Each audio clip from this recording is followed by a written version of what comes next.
Please join me in a warm welcome to Lorena Kiba. Thank you. Buenos tardes and aloha from Hawaii, and a salute to all the resolute and dedicated people that are still here at the end of the day. You need to give yourselves a hand that you sat through a whole day of just tremendous information and dialogue. So kudos to you as well. Before I start, I want to share a video clip with you, because I think sometimes a picture takes the place of 1,000 words. So if the IT people can roll that.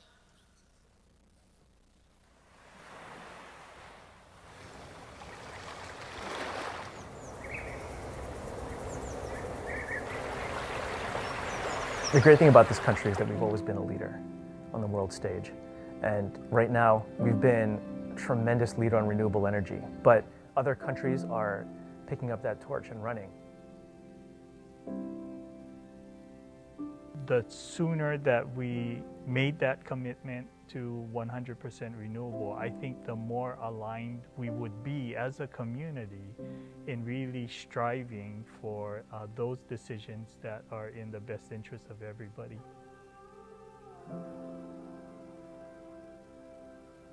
The 100% RPS is a key state policy, and it really sets the framework for the electricity sector and the industry. So it really is an enabler. It provides certainty, and it is the legislative and regulatory framework that provides clarity.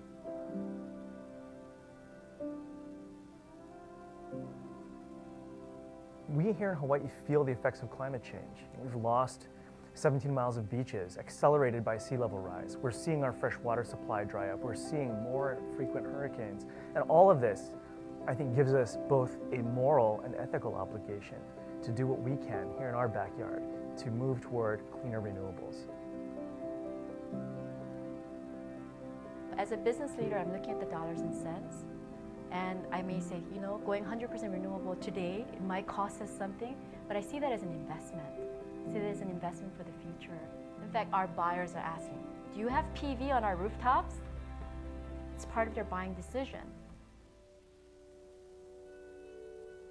We were at that point in the energy status of the state that important investment decisions would be made. And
Okay, on that note, I want to thank the Blue Planet Foundation.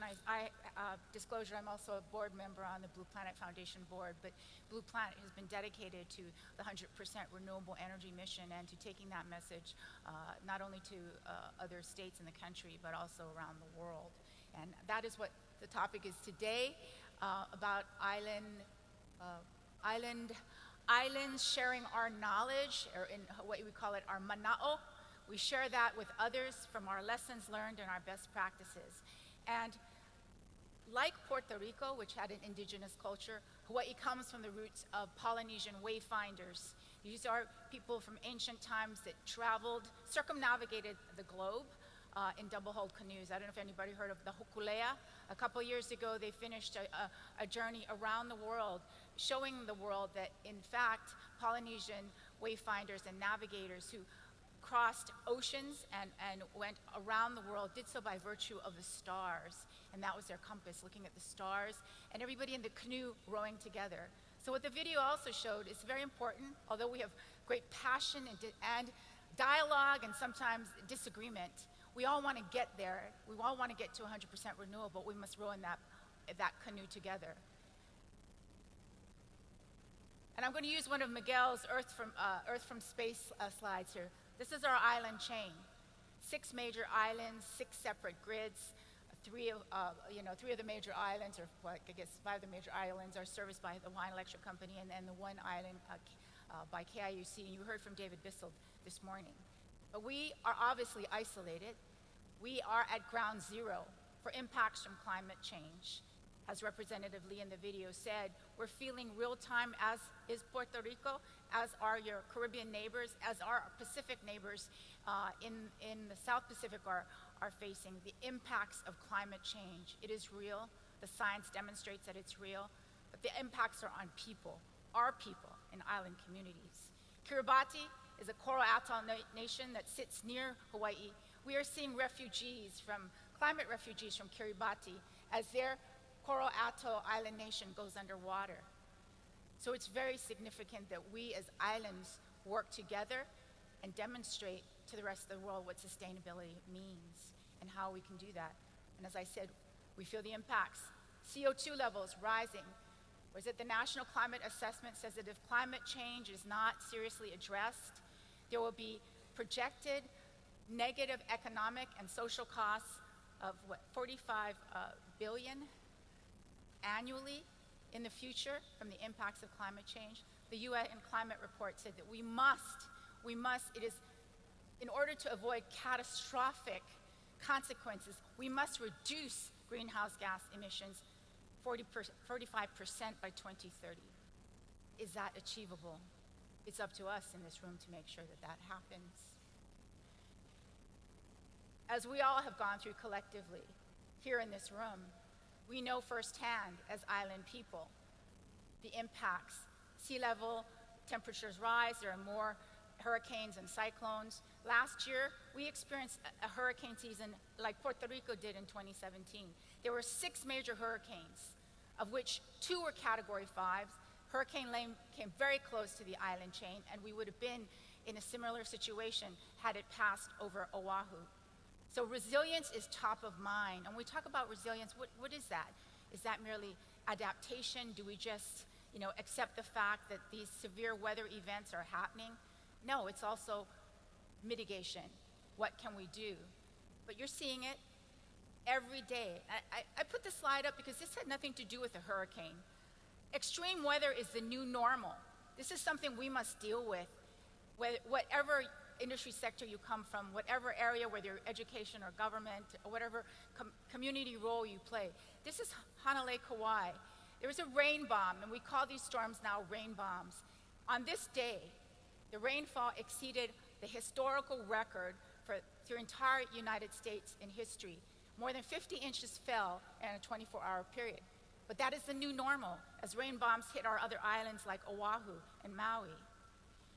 We talk about sea level rise, eroding beaches, the infrastructure at the coastlines, homes being jeopardized because of sea level rise, and the impacts on water too. Our water supply is from groundwater aquifers that must be recharged through rain, and because of changing wind patterns, we don't get as much rain, so some of those freshwater aquifers are drying up. The ones that are closer to the ocean are getting full of salt, and because of sea level rise, and it's also impacting our infrastructure. It's also impacting our economy. Like Puerto Rico, we are based on a tourism economy. So we have to have our main resort areas protected from the effects of climate change. This is Waikiki Beach. I don't know if any of you have been to Waikiki Beach, those of you who've come to Hawaii, but this is the main area that people come to on Oahu, tourists from all over the world. And this is a day when king tides came in, and they're affecting the infrastructure right next to the ocean. This is an economic loss right there in the making. Projections, I guess you can't see it, but projections for sea level rise on every island. There you go. Homes will be underwater. Infrastructure will be underwater. Same for Oahu, where most of the population lives on West Oahu. Homes will be underwater. People will be impacted. But I think what's very encouraging, and I know this is like, okay, she gave us the bad news, now where's the good news? What's encouraging is what everybody today has said. Out of every crisis comes an opportunity, comes an ability to address those challenges, and an urgency that comes with it that wasn't there before, that makes people act, makes people think out of the box, makes people take on innovation to solve these problems. And resilient strategy actions are very important. And I'm proud to say that islands, again, are leaders in this area. Not only is Hawaii a living laboratory of resilience actions and innovations, but Puerto Rico as well. San Juan is one of the 100 resilient cities that is showcasing the ability, despite severe impacts from climate change, to be able to survive, adapt, and thrive, and to do so in a collaborative way with much community dialogue. Remachina, Puerto Rico, that is exactly what we are doing in Hawaii, on Oahu, with Resilient Oahu. Our community members, the voters, said, we want you to address climate change. We want you to implement the 2016 Paris Climate Agreement. We want you to develop a resilient strategy plan and a climate action adaptation plan. And just as I speak, that plan is being finalized, and in a couple months that will be released final. After a year and a half of collaborative stakeholder meetings all across the island, neighborhood meetings, neighborhood stakeholders, and the utility as well. And I think as the video demonstrated, we pulled together as a island community, utilities, stakeholders, decision makers, communities, environmental groups, advocates. We needed to all pull together, and as part of the 100% Clean Energy Initiative, we also did this for the Resilient Strategy Action Initiative. This gives you a capsule view of all the different areas we worked on in that. Resilient strategy is very important, and it's integrated with our energy policies. And as you see in Resilient Oahu's action plan, we talked about affordability, and I've heard that throughout the day today.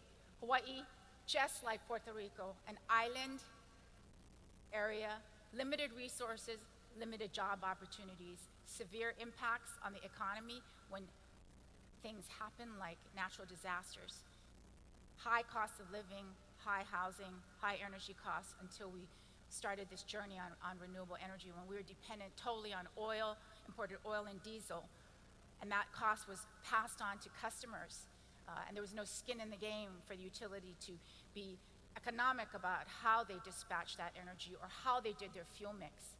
Now that's changed because of the 100% renewable mandate, but it still affects our community. And resilience, as we said before, it's important to foster resilience in the face of natural disaster. Community resilience centers and resilience hubs around critical infrastructure. We learned lessons actually from Puerto Rico. Most of the fatalities were after the storm, as people have pointed out today, after the hurricane, because of lack of electricity. Hospitals were not able to function. People did not have electricity for their insulin, for their respirators, for other needs that are essential to health and safety of our communities. So we need to work together to figure out community resilience centers and hubs, and that's part of this island resilience strategy plan. And tackling climate change by reducing emissions and adapting to impacts. We have to be innovative. In addition to the 100% renewable, energy efficiency, demand response, using all the smart technology tools that are now available in the toolkit to help us to move forward. And of course, never forgetting the roots where we came from. Island people have a culture based on a diverse background of people that have come here probably through the different decades to either work on the plantations or to be come through from the military, but we have a very diverse multi-ethnic culture in Hawaii, much like Puerto Rico, and we build on that diversity. That makes us even stronger as we leverage the leadership in our communities and we appreciate the strength of that diversity. So the positive news is we have everything we need to. All the resources, as islands, we're blessed with rich resources. We have everything we need to change our energy future. That is a powerful, powerful thing. We are empowered and we can enable others by sharing our experiences around the world to be sustainable. We have solar, we have wind, we have wave energy in some places, we have geothermal in Hawaii, the power of the volcano to be able to provide base load. And of course, the legislation that our legislature in 2015 passed, although we had been on that journey since 2008, the Hawaii Clean Energy Initiative, we had a 70% renewable energy mandate by 2050 and a 30% energy efficiency portfolio standard requirement that went along with that every year.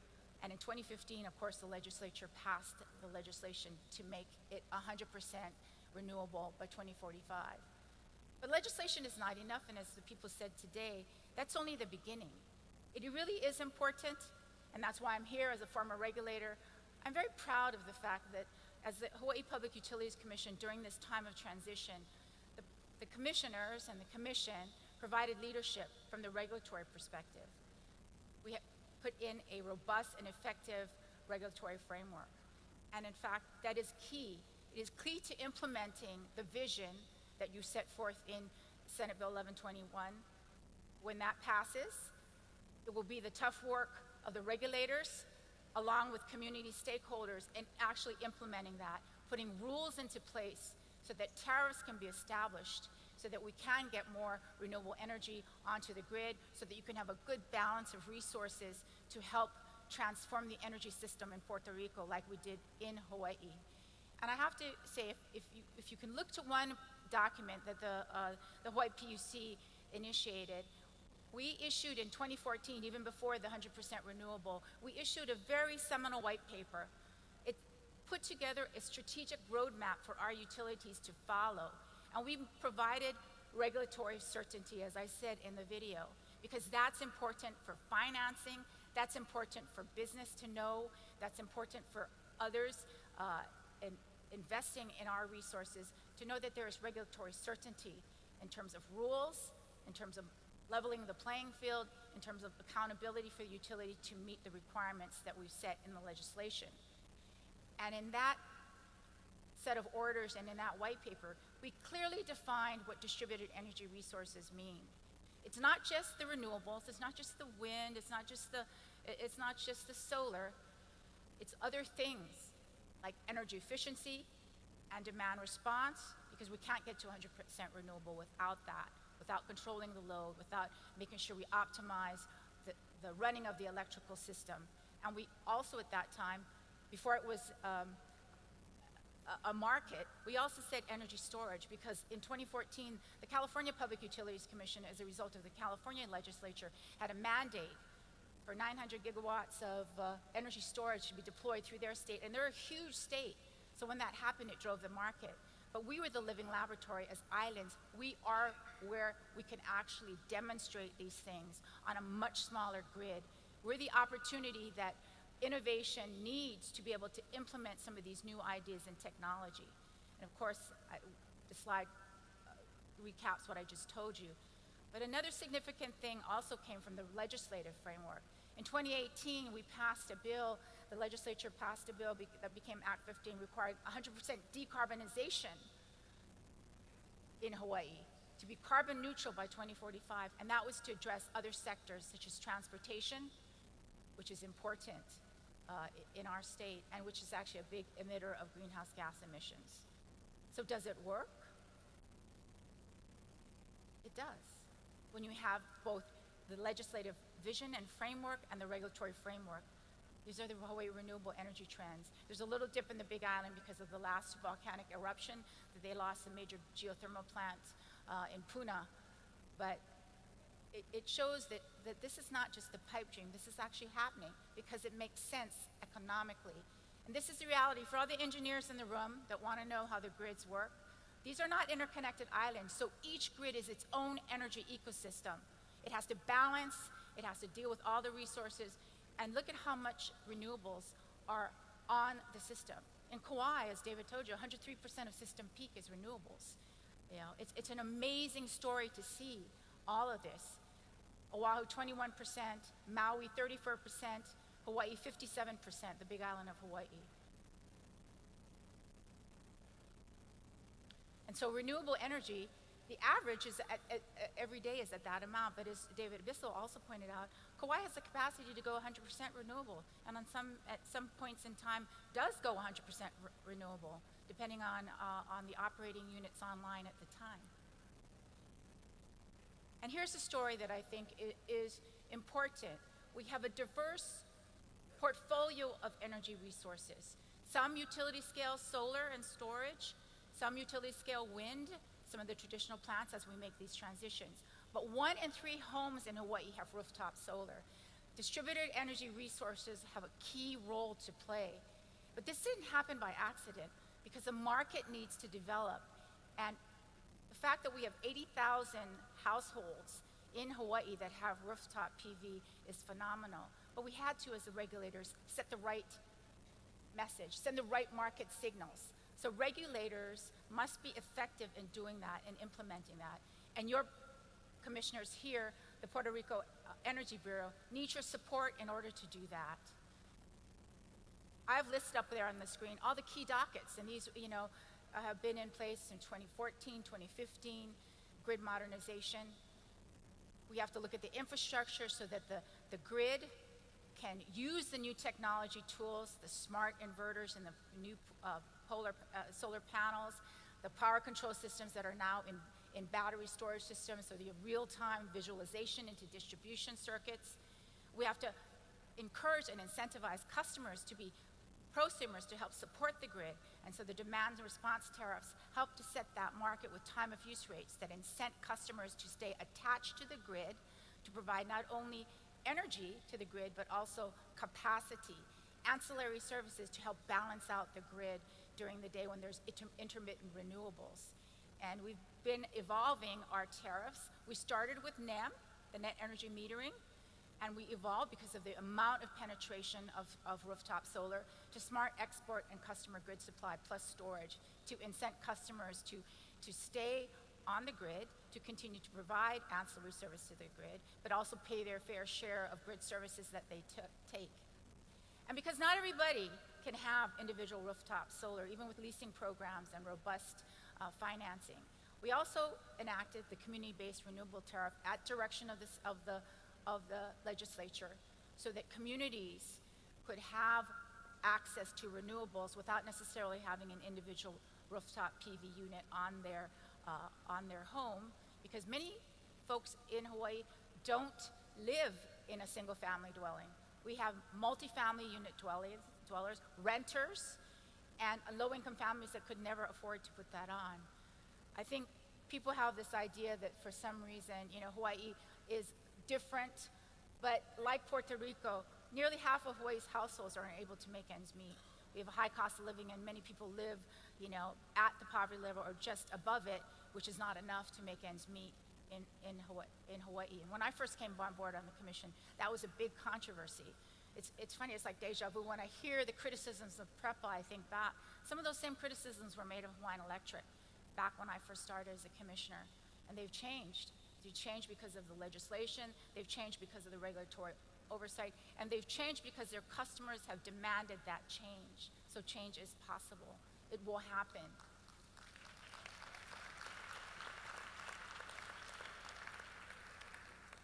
So we have community solar programs. Some of the speakers before talked about it. We took the best of ideas from everybody that came before us. We weren't the first out on community solar programs, community renewable tariff programs. And by the way, our community renewable tariff also contemplates the ability to have community storage and the ability to have community wind in the future. It's not just limited to solar. But community solar will be the enabler of many customers who cannot afford to put rooftop PV. And it will allow municipalities to use their buildings, schools, universities to use their buildings as community solar or community renewable host sites where customers in their areas, and you don't even have to be physically near the solar or renewable array. You can just subscribe in as a customer. So it allows equal access for all, low income, renters, multifamily unit dwellers in Hawaii. And this is best for all of our families in Hawaii. And that's what we're motivated by. It's all about what we do for people, our island communities. But if you don't believe me, take a look at all the different reports. I think when Mackenzie did one recently, they just issued a report on energy storage costs going down significantly, and it becoming actually a major market and economic driver. They anticipate that the energy storage industry will grow to, several billions of dollars in the next few years. And we can see that trend. If you look at solar energy, it's way cheaper than oil and diesel, imported fuels. And across the world, this is true. It's not just in our islands, but again, our islands are able to demonstrate quicker, faster, real time on a small grid what is possible across the world. But look at that. Look at the pricing there. How cheap, how cost effective is that? And proof is in the pudding. David Bissell was a little humble when he talked about solar and storage. Well, KIUC led the country. They were the first utility to install a fully dispatchable solar and storage peaker plant. The Tesla PPA came in initially at 13.9 cents, which was still cheaper than fossil fuel in our islands. And it was the cheapest price because it's fully in with a battery, a lithium battery, ion battery, plus a storage array that captures all the overgeneration of storage during the daytime, captures it into batteries, which then fully discharge at night during the peak load times for Kauai. The second project, the AES PPA number 1, which I think was Little Y Solar, or Anahola Solar, it's at 11 cents. Now the last power purchase agreement is at little over, little under 11 cents, at 10.85 cents. So the costs of storage and solar are coming down significantly. And the PPA, it's a great contract because the risk is on the developer. The developer must deliver at this cost, and if there are cost overruns or there are problems in terms of delivering that power, it's not passed on to the customer as would be with a utility-owned asset. So the PPA in this case managed the risk and put the risk on the developer, but was able to come out with a cost-effective solution. And if you just look at the trend going down, in fact, the last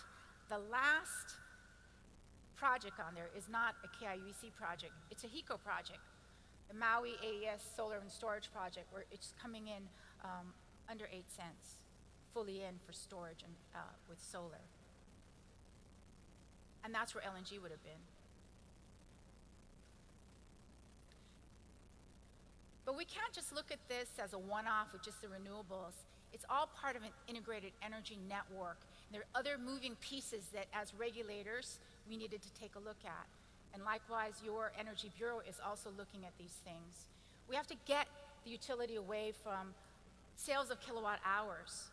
It's not about that anymore, because especially if you want to do energy efficiency and demand response, you can't have their revenue and their profits based on sales of kilowatt hours like widgets. It should be outcome-based and outcome-driven. So the Hawaii PUC, along with other public utilities commissions across the country, are looking at performance-based regulation. We're also trying to establish microgrid services, which Puerto Rico led. And again, celebrate your successes, Puerto Rico. Give yourselves a hand here. You guys led out.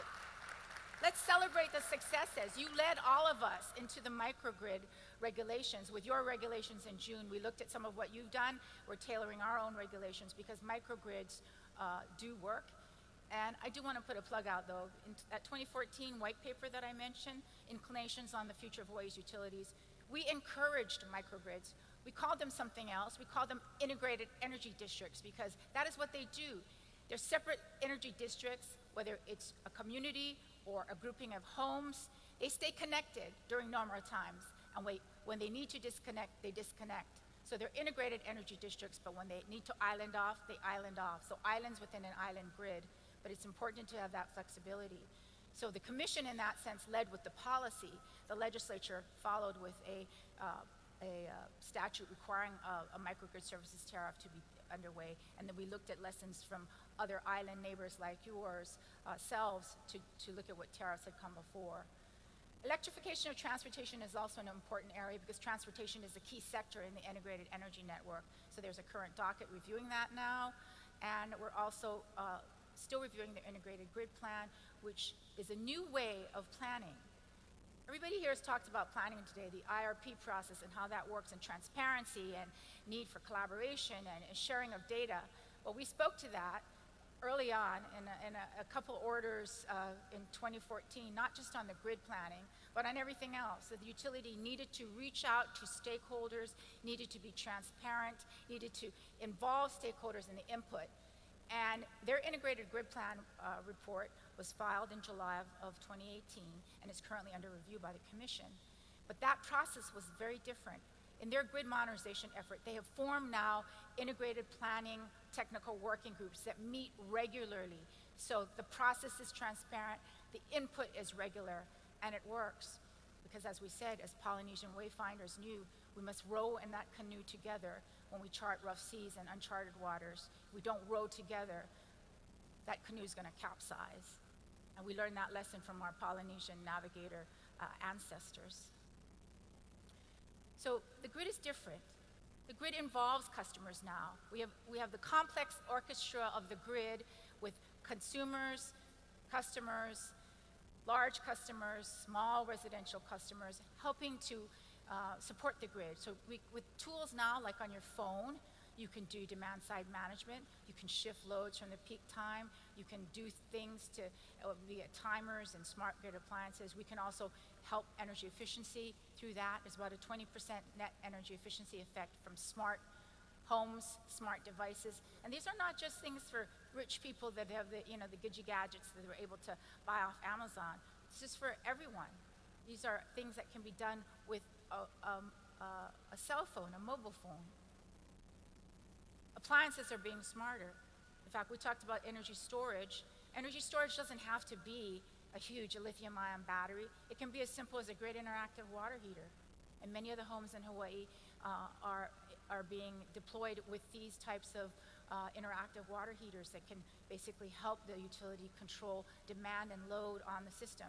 Because the major cost drivers in most communities are water used for water heating, laundry, cooking, and if we can control some of these uses in the home and involve customers in being part of this, we can then integrate more renewables onto the system. And I just want to show this picture of a bus, electric bus. Just this couple weeks ago, one of the major travel tour operators in Hawaii announced a huge deployment of electric buses. Proterra is one of the bus companies that's providing that. Incredibly, public transportation now in the city and county of Honolulu is looking to deploy electric buses. So it's not just the EV that you saw in the video. It's not just the Tesla for the rich people who can afford to buy a Performance S. It's electrification of transportation for the working family members, for people that can get on a bus to go to school or go to work. So here are the takeaways. As I hope has been demonstrated, transformation does not happen by accident. We must transform by design and not default. We also can't be reactive and just be victims, like, oh no, what's the next crisis, crisis management. We must be thoughtful, we must work together, and we've done that, I think, with some of the integrated grid planning in Hawaii, some of the requirements to do an integrated demand response portfolio plan using third-party demand response aggregators, using customers. We've done that with their grid modernization plan involving stakeholders, and we've done that through requiring them to do a power supply improvement plan.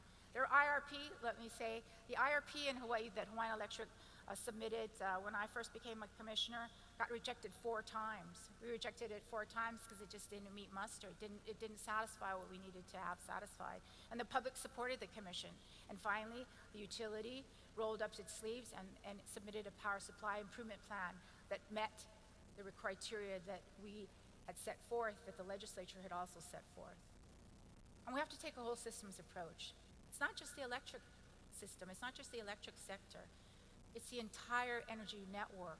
And even within the electric sector, we have to think about transmission, distribution, and how the different component parts work.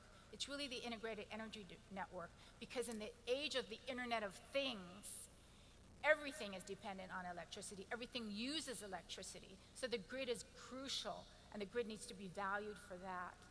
And whether it's from the telecommunications industry sector, or water, or wastewater, or transportation, all of those sectors need to be coordinated into a holistic energy ecosystem and to provide the maximum opportunities for the new energy economy that we as islands are demonstrating is possible. And lastly, but not least, it's important to set a vision for 100%. We must have a common vision, just as the Polynesian wayfinders navigated by that North Star. No matter what the waters were, no matter how uncharted or how rough those seas were, they kept their eye on the North Star. They navigated by the stars because they never lost that vision.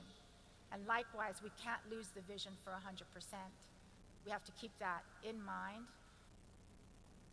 And all the aspects that come with that in the integrated energy network.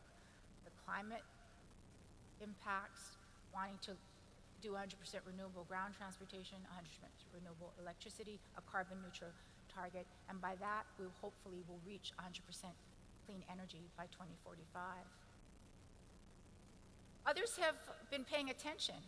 So what we as islands can show is California, at the end of last year, adopted 100% renewable energy mandate by 2045. Just last week, New Mexico joined Hawaii and California, 100% carbon-free energy by 2045. One of your Latin, I guess, Central American countries, Costa Rica, has also adopted 100% renewable by, I think they were more aggressive, by 2035. But we're having an impact worldwide. People are seeing what we can do in the islands and following us. In fact, when you set a goal, very competitive people like to supersede that goal. So this is Hawaiian Electric's long-term plan, filed in December of 2016. Now, what does that highlighted information say?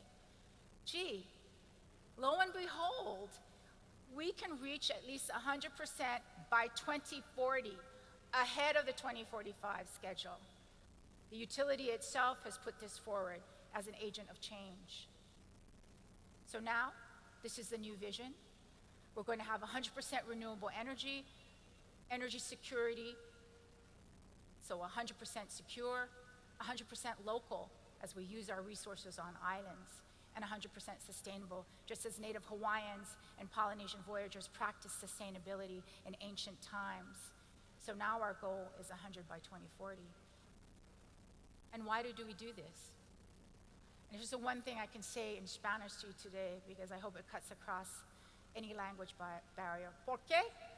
Because más importante para la futura de los niños de las islas. It's important for our children. It's important for the future generations. You are stewards. Everybody in this room is a steward for your island community. You have that responsibility. You have a responsibility not only to your children, but to the planet we call Isla Earth. And we will share that. We will share what we have learned. We will share our pain. We will share our heartache. We will share the best practices that have been hard lessons learned, and also successes that we have accomplished because of innovation. We will share that with Isla Earth, because we are the islands joined by the oceans. We are the largest continent in the world. We are the blue continent. Whether you're in the Atlantic part or the Caribbean part of the Blue Continent or in the Pacific part of the Blue Continent, island people are a very powerful and significant force. And so I challenge everyone here today, not just to say, well, that was a great conference and go about your business as usual. When you leave here today, take it upon yourself, one individual action or what collective action you can do to achieve that vision that you set forth for yourselves to transform Puerto Rico's energy system. It's going to take the individual actions of each of us in the room. It's going to take the collective actions of us working together. And I leave you with one quote. I think it was Senator Robert Kennedy that said, some people see things as they are and ask why. I see things as they could be and ask, why not? So on that note, gracias, mahalo, and thank you for hanging in there. And good luck on this journey. We will be successful. I'm confident with your energy and dedication, we will be successful.